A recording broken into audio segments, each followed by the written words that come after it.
Hi, it's Pastor Randall Neal, and today is Tuesday, January 12th, 2021. Now, I've always enjoyed reading to my kids and my grandkids. They get so enthralled in what I'm reading. Usually, of course, it depends upon which book is chosen to be read. Well, 2 or 3 years ago, I really don't remember anymore, my grandkids, Lydia and Lucas, gave me a book entitled How to Train a Grandpa. That was great.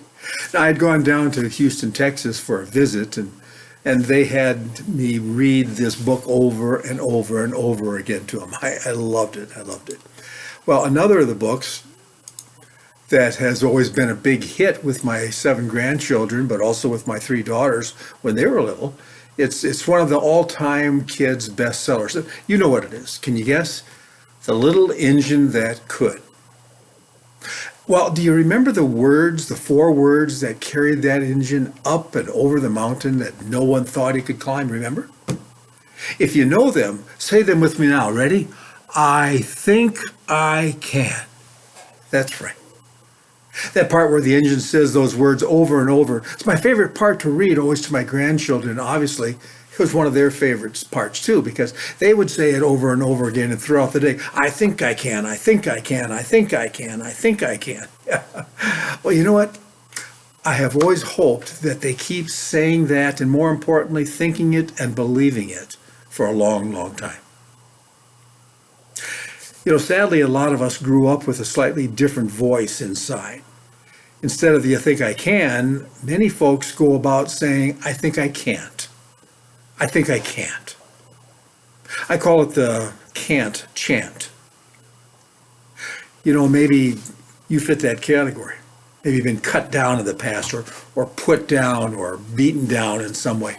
And the way you were treated or convinced you that you were inadequate or incompetent, and you've never really had much confidence. So when it comes to you making a difference with your life, you think you can't.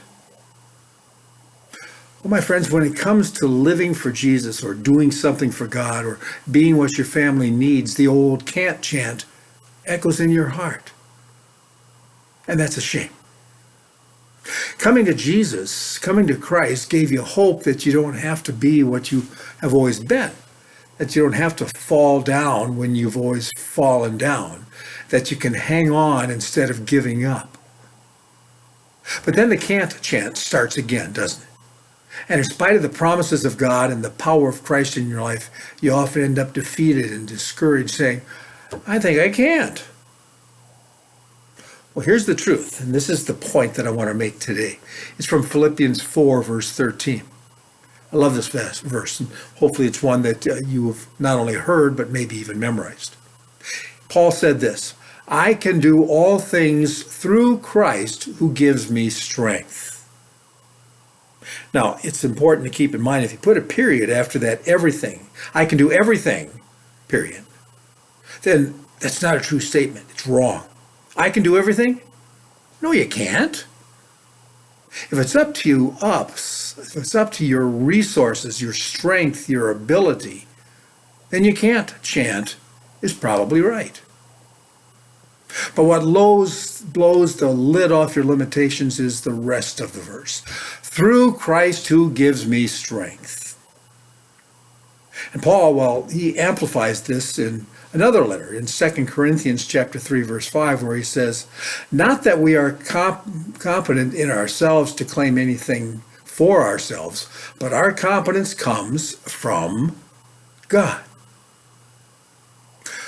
So what do you think, my friends? What's the Bible calling you to do is not some belief or some inner strength or of yours that's going to do it. It's confidence in Christ's strength in you, which knows not the word can't. You know, one of the most dramatic moments of the 2000 Olympic Games was a gal named Laura Wilkinson. And she won an incredible gold medal in the 10-meter platform diving event. Apparently 6 months before, she had broken 3 bones in her right foot. So she missed a month of training. And, you know, when you're talking at that level of athletics, that's a big deal.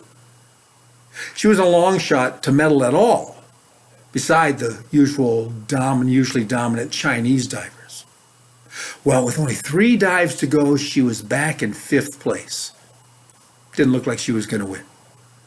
But her next dives were literally perfect, and she became the first American to win the gold in that event in 36 years. Way to go! Well, here's what she said on TV for all the world to hear. She said, quote, "The whole time I knew it was virtually impossible for me to win. But I remember that I can do all things through Christ who strengthens me." She said, "That's always been a favorite of mine, but this time it really meant something." She said, "It became real.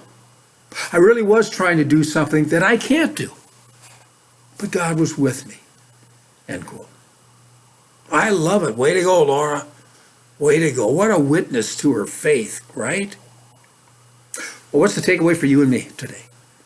Here we are at the beginning of 2021. We're still coming off of COVID-19. We're not sure where 2021 is going to take us. Hopefully for better places. As the vaccines start working, start spreading throughout our population. Hopefully these things are happening so that other things can take place in our lives and in our society. Well, maybe you are facing something right now that you can't do. That's very real in the world you and I live in. Would you say that until you believe it, "I can do all things through Christ who gave me strength," might hold you back a bit? It's possible. You see, it's not about what you can do. It's about what Christ can do. And that is something I want us to be thinking about as we now are in these early days of 2021. My friends, I pray you have a wonderful day, and remember that with God, all things are possible. Have a great day. Talk to you another time.